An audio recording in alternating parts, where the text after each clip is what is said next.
تکمیلی تلبینہ طاقت، صحت اور شفا کے لیے سنت اور طب نبوی کا بہترین نسخہ۔ ابھی آرڈر کریں، کم پیسے میں ہمارے ساتھ بزنس شروع کریں۔ بھارت بھر سے ڈسٹریبیوٹر اور ہول سیلر بننے کے لیے ابھی کال کریں 9579591975۔ Takmeeli food products private limited, Malegaon, India.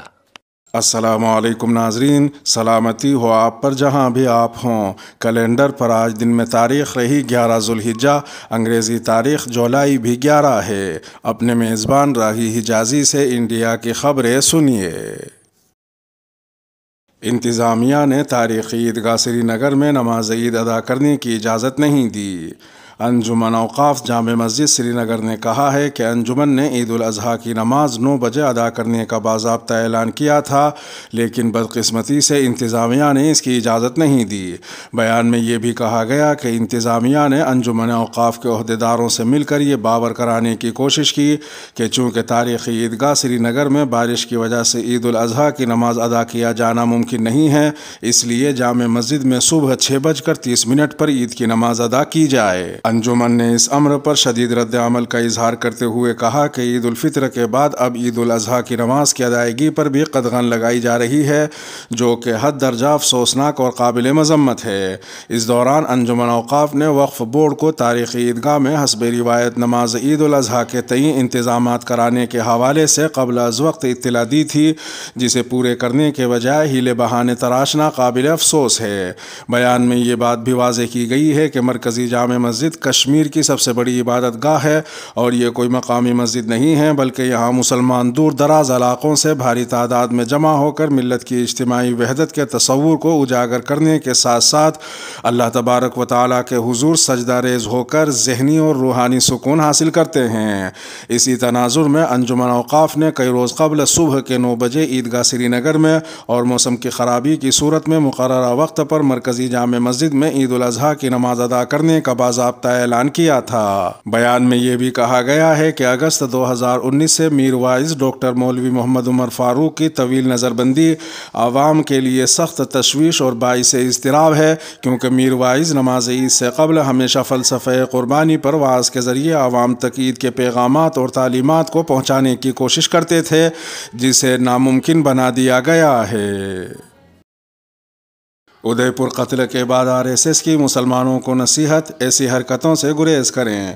ادے پور میں 2 مسلم نوجوانوں کی طرف سے کنہیا لال درزی کے قتل کی RSS نے سخت الفاظ میں مذمت کرتے ہوئے کہا ہے کہ اس طرح کے معاملے میں ہندو طبقہ جس طرح سے جمہوری رد عمل ظاہر کر رہا ہے، اسی طرح سے مسلمانوں کو بھی متشدد اقدامات سے گریز کرنا چاہیے۔ راجستھان کے جھنجھنو میں RSS کے سہ روزہ اجلاس کے دوران انڈین مسلمانوں کو پیغام دیتے ہوئے کہا گیا کہ اگر کسی کو کوئی بات پسند نہیں ہے تو انہیں جمہوری طریقے سے رد عمل ظاہر کرنا چاہیے۔ اظہار رائے کی آزادی کے ساتھ ساتھ عوامی جذبات کا بھی پاس رکھنا ضروری ہے۔ RSS کے ایک لیڈر سنیل امبیکر نے کہا کہ ہندو طبقہ جمہوری طریقے سے رد عمل ظاہر کر رہا ہے، مسلم طبقے سے بھی توقع کی جاتی ہے کہ وہ متشدد اقدامات سے اجتناب کرے گا۔ انہوں نے مزید کہا کہ انڈیا ایک جمہوری ملک ہے اور اپنی بات کو جمہوری طریقوں سے ظاہر کیا جا سکتا ہے۔ ان کا یہ بھی کہنا تھا کہ مسلم طبقے کو اس کے خلاف آواز اٹھانی چاہیے۔ یہ واقعات ہمارے معاشرے کے مفاد میں نہیں ہیں، ہر کسی کو اس کی مذمت کرنی چاہیے۔ واضح رہے کہ مسلم رہنماؤں نے ادے پور واقعے کی مذمت کی ہے، تاہم نپور شرما کو کئی FIR اور سپریم کورٹ کے تبصرے کے باوجود پولیس ابھی تک گرفتار کرنے کی ہمت نہیں جٹا پائی ہے۔ BJP قوم پرستی کی آڑ میں دہشت گردی کا کاروبار کر رہی ہے۔ کانگریس نے آج بھارتیہ جنتا پارٹی پر ادے پور میں کنہیا لال قتل معاملے کے حوالے سے الزام لگاتے ہوئے کہا کہ وہ قوم پرستی کی آڑ میں دہشت گردی کا کاروبار کر رہی ہے۔ کانگریس کے سینئر لیڈر سنجے نروپم نے یہاں پارٹی کے ریاستی ہیڈ کوارٹر صداقت آشرم میں منعقدہ ایک پریس کانفرنس میں کہا کہ BJP کی قوم پرستی کی آڑ میں ملک کو غیر مستحکم رکھنے کی سازش اب بے نقاب ہو گئی ہے۔ انہوں نے کہا کہ عام لوگ سمجھ چکے ہیں کہ دہشت گردی کو فروغ دے کر BJP لوگوں کے دلوں میں نفرت اور خوف کا ماحول بنا کر ملک پر حکومت کرنے کی حکمت عملی پر کام کر رہی ہے۔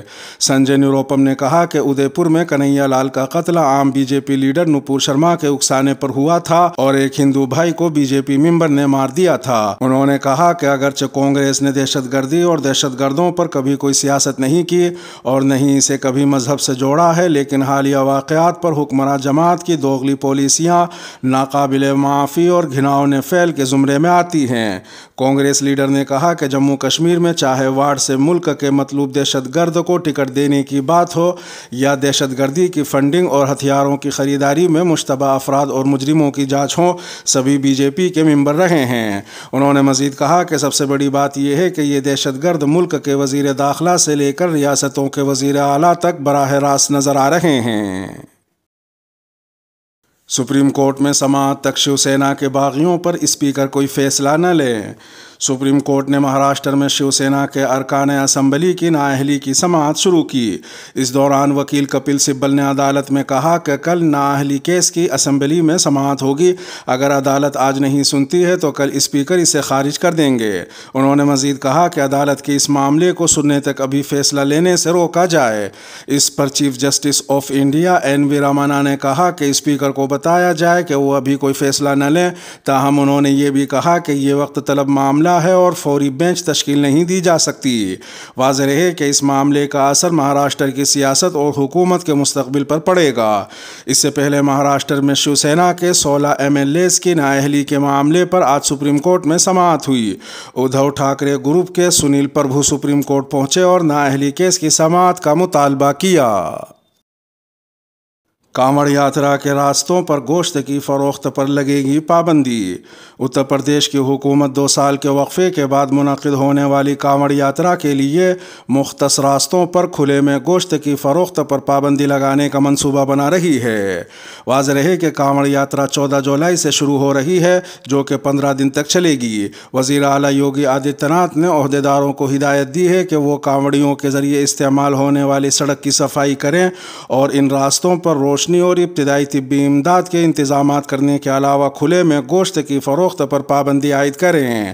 ایڈیشنل چیف سیکریٹری اونیش اوستھی نے کہا کہ وزیر اعلیٰ کی طرف سے دی گئی ہدایات پر عمل کرتے ہوئے ریاست بھر میں کانوڑ یاترا کو محفوظ اور پرامن طریقے سے انجام دینے کو یقینی بنانے کے لیے تمام کوششیں کی جا رہی ہیں۔ عہدیداروں نے کہا کہ مقامی، ضلعی اور پولیس انتظامیہ اس بات کو یقینی بنانے کے لیے گوشت کے تاجروں سے رابطہ کر رہی ہیں۔ بریلی کے senior superintendent of police Anirudh Pankaj نے کہا کہ ہم نے گوشت کے تاجروں سے رابطہ کیا ہے اور ان سے کہا ہے کہ وہ اس بات کو یقینی بنائیں کہ گوشت کھلے میں فروخت نہ ہو۔ انہوں نے مزید کہا کہ تاجروں نے ہمیں اس کی یقین دہانی کرائی ہے۔ کورونا وبا کے باعث چونکہ گزشتہ 2 سالوں میں یاترا نہیں ہوئی، اس لیے حکام اس بار کانوڑیوں کی تعداد میں اضافے کی توقع کر رہے ہیں۔ پولیس انتظامیہ نے حساس علاقوں کی بھی نشاندہی کی ہے، جہاں یاترا کے دوران پولیس کی اضافی نفری تعینات کی جائے گی۔ چین سرحد سے رابطہ دوسرے روز بھی منقطع رہا، 42 سڑکیں بند۔ اتراکھنڈ کے کماؤن علاقے میں شدید بارش کی وجہ سے چین کی سرحد سے جڑنے والی سڑک اتوار کو دوسرے دن بھی بند رہی، ساتھ ہی 42 سڑکیں بھی بند رہیں۔ پتھورا گڑھ ڈیزاسٹر کنٹرول روم سے آج موصولہ اطلاع کے مطابق پتھورا گڑھ میں شدید بارش کے دوسرے دن ملبہ گرنے سے 14 سڑکیں بند ہو گئیں۔ کئی مقامات پر ملبہ آنے سے ٹریفک متاثر ہوا ہے۔ ضلع کے دیہی علاقوں کو ملانے والی 14 دیگر سڑکیں بھی بند ہیں۔ انتظامیہ سڑکوں کو کھولنے کے لیے جنگی بنیادوں پر کام کر رہی ہے۔ ادھر ایک دوسری خبر میں مہاراشٹر کے مراٹھواڑہ خطے کے 8 اضلاع کے بیشتر حصوں میں جنوبی مغربی مانسون کے آغاز کے ساتھ موسلا دھار بارش کی وجہ سے کئی مقامات پر ندیاں اور نالے بھرے ہوئے ہیں۔ ڈویژنل کمشنر کے سرکاری ذرائع نے یہ اطلاع دی۔ ڈویژنل کمشنر نے کہا کہ خطے میں گزشتہ 24 گھنٹوں کے دوران اوسطاً 21.8 ملی میٹر بارش ریکارڈ کی گئی ہے۔ ایک تیسری خبر میں مانسون کے موسم میں ریلوے کی طرف سے ٹرینوں کے چلانے میں دشواری کے باعث کئی ٹرینوں کو مکمل منسوخ یا جزوی طور پر منسوخ کر دیا گیا ہے، جبکہ کچھ ٹرینوں کا شیڈیول بھی بدل دیا گیا ہے۔ آج یعنی 11 جولائی کو ریلوے نے کل 179 ٹرینیں منسوخ کی ہیں، جبکہ کل 11 ٹرینوں کو جزوی طور پر منسوخ کیا گیا تھا۔ اس کے علاوہ 15 ٹرینوں کا رخ موڑ دیا گیا ہے۔ اس کے ساتھ ہی ویڈیو کا اختتام ہوا۔ چینل پر تازہ اپلوڈ کی جانے والی ویڈیو آپ کی اسکرین پر نمودار ہو رہی ہوں گی۔ یہ ویڈیو آپ کی نظر سے اگر نہ گزری ہوں تو ان کو بھی ملاحظہ فرما سکتے ہیں۔ اپنے میزبان راہی حجازی کو اب دیجیے اجازت۔ سلامتی ہو آپ پر جہاں بھی آپ ہوں۔